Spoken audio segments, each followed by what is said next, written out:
Vietnam Airlines mở đường bay thẳng Mỹ vào 28 tháng 11, 2 chuyến mỗi tuần, giá vé từ 1.000 đô. Như vậy kể từ ngày 28 tháng 11 tới, Vietnam Airlines sẽ chính thức mở đường bay thẳng đầu tiên đến Hoa Kỳ theo tần suất 2 chuyến mỗi tuần, khai thác bằng Boeing 787-9 Dreamliner. Hãng hàng không quốc gia Việt Nam sắp sửa đặt cột mốc đầu tiên sau 20 năm chuẩn bị cho đường bay thẳng này và cũng sẽ qua mặt đối thủ Bamboo Airways trong cuộc đua bay thẳng Mỹ. Để đặt vé hoặc hỗ trợ các thủ tục hàng không, bạn gọi ngay hotline 0392 979 999. Chuyến bay đầu tiên sẽ diễn ra vào tối ngày 28 tháng 11 với chiều đi từ sân bay Tân Sơn Nhất đến phi trường San Francisco, thời gian bay dự kiến 13 giờ 50 phút. Chuyến về sẽ khởi hành vào ngày 29 tháng 11 theo giờ Mỹ, thời gian bay dài hơn với 16 giờ 40 phút, đến Việt Nam vào ngày 1 tháng 12 theo giờ Việt Nam. Giá vé phổ thông vào khoảng 1.000 đô mỗi lượt và Vietnam Airlines sẽ bắt đầu mở bán trên hệ thống của hãng trong vài ngày tới, theo chia sẻ của ông Lê Hồng Hà, Tổng Giám đốc Vietnam Airlines. Vietnam Airlines có kế hoạch khai thác 2 chuyến mỗi tuần nhưng tùy thuộc vào những hạn chế đi lại và tình trạng mở cửa biên giới, hãng hàng không Việt Nam sẽ có thể tăng đến 7 chuyến mỗi tuần. Dòng máy bay được chọn để khai thác các chuyến bay thẳng Việt Nam, Hoa Kỳ là Boeing 787-9 Dreamliner và trong tương lai, Vietnam Airlines có thể khai thác thêm dòng Airbus A350. Với 787-9, Vietnam Airlines hiện đang có 11 chiếc với nhiều thiết lập hạng ghế. 787-9 Dreamliner có sức chở 274 khách. Thiết lập ghế trên máy bay của Vietnam Airlines gồm 28 ghế hạng thương gia, 35 ghế hạng phổ thông cao cấp và 211 ghế phổ thông tiêu chuẩn hoặc 28 ghế thương gia và 311 ghế phổ thông tiêu chuẩn. Để hiện thực hóa đường bay thẳng Hoa Kỳ, Việt Nam đã trải qua đoạn đường rất dài. Ngày 28 tháng 11 năm 2001, Vietnam Airlines đã thành lập văn phòng đại diện tại Mỹ và đây là bước đầu tiên nhằm chuẩn bị cho đường bay thẳng quốc tế giữa hai quốc gia.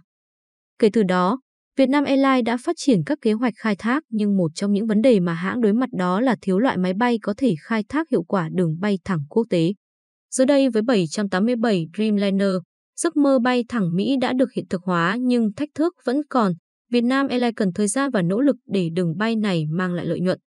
Ngoài ra, 20 năm còn là khoảng thời gian để giải quyết các vấn đề về thủ tục và quy định. Phải đến tháng 2 năm 2019 thì Cục Hàng không Liên bang FAA mới cấp chứng nhận an toàn Category 1 cho Việt Nam, từ đó cho phép các hãng hàng không Việt Nam thực hiện các chuyến bay đến Mỹ và liên danh, codeshare với các hãng hàng không Mỹ. Kể từ khi nhận được chứng chỉ Category 1, đã có nhiều đồn đoán về việc hãng hàng không nào của Việt Nam sẽ bay thẳng Mỹ trước. Và rồi khi đại dịch bùng nổ, Việt Nam đã phải đóng cửa biên giới và Vietnam Airlines cũng chịu chung số phận với nhiều hãng hàng không khác khi gặp tổn thất nặng nề. Thay vì đang trên đà phát triển thì hãng phải chuyển sang khai thác các chuyến bay hồi hương. Thông qua những chuyến bay hồi hương này thì Vietnam Airlines cũng đã có cơ hội thử nghiệm bay thẳng Mỹ với các chặng bay giữa Hà Nội, San Francisco, Hà Nội, Houston và hồi đầu năm nay, Vietnam Airlines đã bắt đầu xem xét khả năng khai thác các chuyến bay theo lịch đến Hoa Kỳ.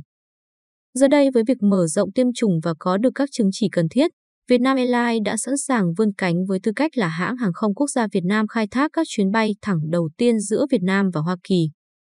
Bám sát theo sau là Bamboo Airways, hãng hàng không của tập đoàn FLC cũng đang tìm cách khai trương các chuyến bay thương mại theo lịch đến Mỹ, cũng bằng máy bay Boeing 787 Dreamliner. Vietnam Airlines hiện là thành viên của Liên minh hàng không SkyTeam và hãng đang bay liên danh với Delta Airlines nhưng là bay một điểm dừng. Hành khách được nối chuyến tại Tokyo và chuyển từ máy bay của Vietnam Airlines sang Delta Airlines. Trong khi San Francisco không phải cảng nhà của Delta thì Vietnam Airlines khi thực hiện các chuyến bay thẳng đến đây sẽ phải tìm cách mở rộng bay liên danh với Delta để mở rộng phạm vi điểm đến. Bước tiếp theo của Vietnam Airlines sẽ là bay thẳng đến Los Angeles với phi trường LAX vốn là cửa ngõ chính vào châu Á và là cảng nhà của Delta.